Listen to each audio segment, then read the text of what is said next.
ओम शांति। आज 13 अगस्त 2025 की साकार मूल्य का विश्लेषण और सचिंतन बिंदु। आज की मूल्य ब्रह्मा की वास्तविकता, शिव बाबा की स्थूल उपस्थिति, ब्राह्मणों की उत्पत्ति और पवित्रता के मूल्यों को विशेष रूप से उजागर करती है। साथ ही कर्म भोग, स्मृति की यात्रा, सेवा में सच्चाई और आत्मा की स्थिति के भी उतार चढ़ाव को बारीकी से स्पष्ट करती है। मूल्य का विश्लेषण है। पहला, ब्रह्मा के द्वारा ब्राह्मण रचना का स्पष्ट राज। शिव बाबा ने बताया कि वह चलते फिरते बोलते तख्त यानी ब्रह्मा के तन में आते हैं। ब्रह्मा कोई देवता नहीं है बल्कि साधारण मनुष्य तन है जिसमें शिव बाबा प्रवेश करते हैं। ब्रह्मा को प्रजापिता कहा गया क्योंकि उन्हीं से ब्राह्मणों की रचना होती है, जैसे ईसा से ईसाई की, बुद्ध से बौद्ध लोगों की। दूसरा, श्री कृष्ण की आत्मा का 84 जन्म और ब्रह्मा का गूढ़ कनेक्शन। ब्रह्मा की आत्मा वही है जो सतयुग में श्री कृष्ण बनी थी।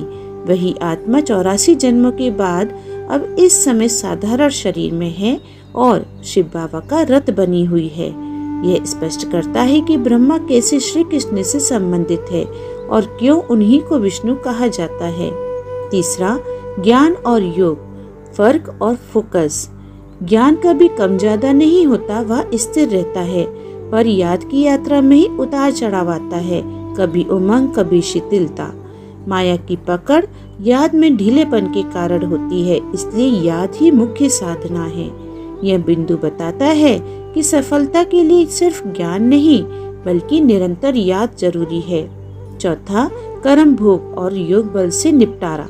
जब कोई बच्चा कहता है बाबा बहुत दुख है, तो बाप कहते हैं ये तुम्हारा पुराना कर्म भोग है, योग बल से चुकतू करो, नहीं तो सजा खाकर मोचरा देना पड़ेगा।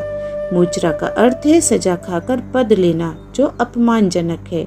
इससे स्पष्ट होता है कि आत्मा को जिम्मेदारी लेनी है और सच्चे पुरुषार्थ से कर्म साफ करने हैं। पांचवा, पवित्रता का मूल्य और सेवा की सच्चाई। जो आत्मा पवित्र नहीं रहती उसमें धारणा नहीं हो सकती। यदि कोई भूल हो जाए तो सच्चाई से स्वीकार करना चाहिए। छिपाना आत्मा को चकनाचूर कर देता है। स्वचिंतन बिंदु है। पहला, क्या मैंने ब्रह्मा, ब्राह्मण और विष्णु के इस गूढ़ संबंध को पूरी स्पष्टता से आत्मसात किया है? दूसरा, क्या मैं कर्म भोग को स्वीकार कर योग बल से समाप्त करने की कोशिश कर रहा हूँ या दुख आने पर बाप को दोष देकर याद में कमजोर हो जाता हूँ? अच्छा, ओम शांति।